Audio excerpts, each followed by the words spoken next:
Good morning, I'm Remo, and this is the Daily Signal for October 21st, 2025. Breaking. Thieves just pulled off the heist of the century at Paris's Louvre Museum, escaping with Napoleon's crown jewels in just 7 minutes. Stay tuned for the rest of the stories. Unfiltered. Now, Here are the other top stories for October 21st, 2025. Story 1. Japan elects its first female leader, a defense hawk promoting Japan First policies. Story 2. Former French President Sarkozy meets Macron hours before starting 5-year prison sentence tomorrow.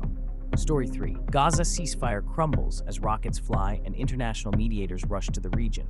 Story 4. Bolivia's democracy stabilizes as centrist Rodrigo Paz defeats right-wing rival in presidential runoff. Story 5. King Charles distances the monarchy from scandal-plagued Prince Andrew in royal family crisis. Story 6. Russian oil refinery shuts down after mystery drone attack hits critical infrastructure. Story 7. Brazil approves Amazon oil drilling as environmentalists sound global climate alarms. Story 8. European Union finalizes plan to end all Russian gas imports by 2028. Story 9. Jane Goodall's cause of death officially revealed as pneumonia complications.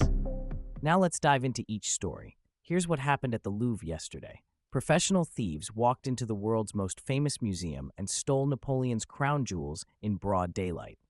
The target? An emerald necklace with over 1,000 diamonds that Napoleon himself gifted to his second wife. The criminals had just 7 minutes.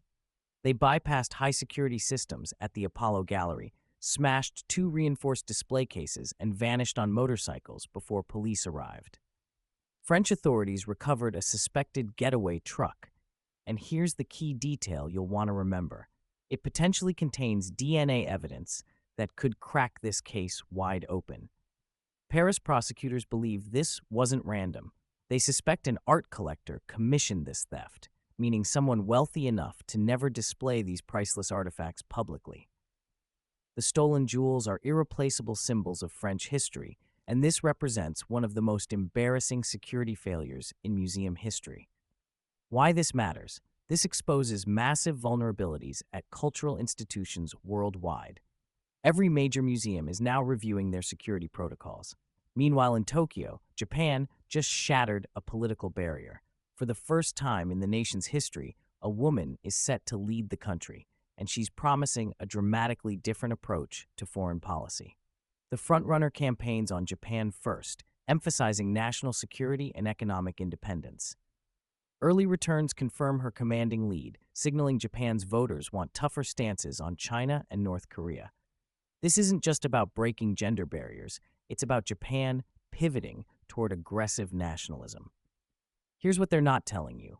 Analysts expect massive increases in defense spending and potentially controversial constitutional changes that could allow Japan to project military power beyond its borders for the first time since World War II. This connects to our broader global story.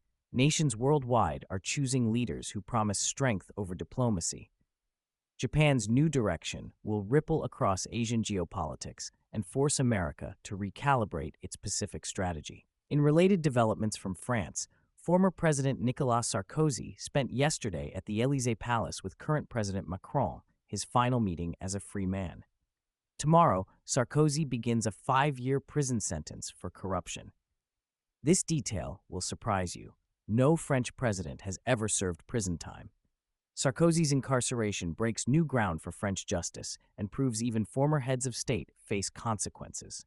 Security at the prison has been heightened, and supporters are planning protests across Paris this week. President Macron reportedly emphasized respecting judicial decisions while maintaining political stability. But here's the real story. This sends a message to current politicians that corruption charges have teeth, potentially changing how French politics operates. The critical update: Sarkozy's legal team continues filing appeals, but time runs out tomorrow morning when he reports to begin his sentence. Speaking of international crises, the Gaza ceasefire appears to be collapsing just hours after international mediators celebrated its success. Small-scale rocket fire from Gaza triggered Israeli retaliatory airstrikes, with both sides accusing the other of breaking the agreement. UN officials are rushing to the region for emergency assessments, and Arab League members called urgent meetings. The fragility here underscores a harsh reality. Temporary ceasefires rarely address underlying tensions that fuel these conflicts. You'll want to remember this number. This marks the fourth ceasefire attempt this year. Each breakdown costs more civilian lives and makes future diplomatic solutions harder to achieve. Why this matters to you? Regional instability affects global oil prices, international trade routes, and could escalate into broader Middle Eastern conflicts involving major world powers. On a more positive note, Bolivia just proved democracy can work. Centrist candidate Rodrigo Paz won the presidential runoff, defeating his right-wing rival and ending years of political polarization that threatened the country's stability. Here's what's significant. Opposition parties acknowledged the results without challenging them, a stark contrast to recent elections across Latin America where losers refused to accept defeat. Paz promises economic reforms, anti-corruption measures, and improved relationships with neighboring countries. This means potential foreign investment, job creation, and regional stability in South America. Bolivia's success story could influence other nations struggling with democratic backsliding. The key detail: Paz will be sworn in next month, and transition teams are already working together, showing mature democratic institutions can survive political turbulence. Back to European monarchy drama, King Charles is dealing with the Andrew problem. The Economist dubbed it Charles the Not-So-Bad Deals with Andrew the Ghastly, and that headline captures the challenge perfectly. King Charles faces an impossible balance, maintaining family unity while protecting the monarchy's public image.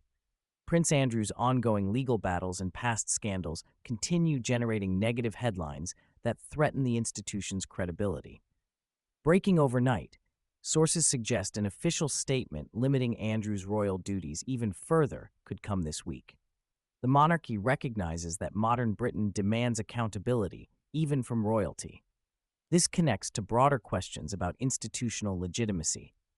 When traditional institutions fail to address internal problems, public support erodes rapidly. Meanwhile, Russia's energy infrastructure faces new threats. The Novokuybishevsk oil refinery completely shut down after a drone attack damaged critical processing units, disrupting domestic fuel supplies and export capabilities. No group has claimed responsibility, but Russian officials suspect sabotage amid escalating regional tensions. Security at other oil facilities across Russia has been heightened dramatically. Here's why this matters. Russia depends heavily on energy exports for economic stability. Successful attacks on refineries could trigger domestic fuel shortages and reduce the government's ability to fund military operations. The real story is vulnerability. If critical infrastructure can be hit by drones, Russia's energy sector faces systematic threats that could accelerate economic decline. Speaking of environmental disasters, Brazil just approved new oil drilling projects in the Amazon rainforest, and environmental groups are sounding global alarms. The government promises economic benefits and energy security, but critics warn this threatens biodiversity, indigenous lands, and international climate goals. This decision risks accelerating deforestation in the world's largest tropical rainforest, which scientists call the lungs of the Earth. International environmental organizations are planning coordinated protests and legal challenges. You'll want to remember this detail. The Amazon produces roughly 20% of the world's oxygen. Drilling operations could trigger irreversible ecological damage affecting global climate patterns. Legal challenges are mounting, and international pressure could force Brazil to reconsider these projects. The European Union just finalized its most ambitious energy independence plan yet, completely ending Russian gas imports by January 1st, 2028. This represents a historic shift away from Russian energy dependence that has shaped European politics for decades. The plan involves massive investments in renewable energy, securing alternative gas supplies, and building strategic reserves. Member states are negotiating funding mechanisms that could total hundreds of billions of euros. This connects to our broader theme of nations choosing independence over interdependence. Europe's energy transition accelerates clean technology development while reducing geopolitical vulnerabilities. The EU plans to announce specific investment packages in coming weeks, potentially creating millions of jobs in green energy sectors. Finally, the world lost a scientific pioneer. Jane Goodall's official cause of death was revealed as pneumonia complications. The renowned primatologist and conservationist inspired generations of scientists and environmental activists through her groundbreaking work with chimpanzees. Tributes are pouring in globally, celebrating her contributions to understanding animal behavior and environmental conservation. Memorial services are planned across multiple countries, and conservation groups are launching campaigns in her honor. Goodall's legacy extends beyond science. She proved that patient observation and respect for nature could revolutionize human understanding of our place in the natural world. Her family requests privacy during this mourning period, but her work continues through the Jane Goodall Institute and countless scientists she inspired. These stories reveal three critical patterns shaping our world today. First, institutional vulnerability. From the Louvre's security failure to Russia's energy infrastructure attacks to Brazil's environmental policy reversals, trusted institutions face unprecedented challenges. Citizens worldwide are questioning whether traditional structures can protect what matters most. Second, the rise of national first politics. Japan's new leader promises Japan first, Bolivia chooses centrism over extremism, and the EU prioritizes energy independence over Russian cooperation. Countries are choosing sovereignty over global cooperation. Third, the acceleration of consequences. Sarkozy faces prison, environmental destruction proceeds despite climate science, and regional conflicts restart within hours of ceasefire agreements. The gap between actions and results is shrinking rapidly. Here's what this means for you. We're living through a period where traditional rules no longer guarantee traditional outcomes. Whether it's museum security, political accountability, or international agreements, everything requires more scrutiny and less trust. The common thread? Adaptation. Those who adjust quickly to new realities, like the EU's energy independence plan or Bolivia's democratic maturity, position themselves for success. Those who resist change face increasing risks. Stay informed, question assumptions, and prepare for continued uncertainty. These aren't temporary disruptions. They're permanent shifts in how our world operates. That's the Daily Signal for October 21st, 2025. I'm Remo. Subscribe for tomorrow's essential news, share this episode if it kept you informed, and remember, staying current isn't optional anymore. Until tomorrow, stay sharp. Unfiltered.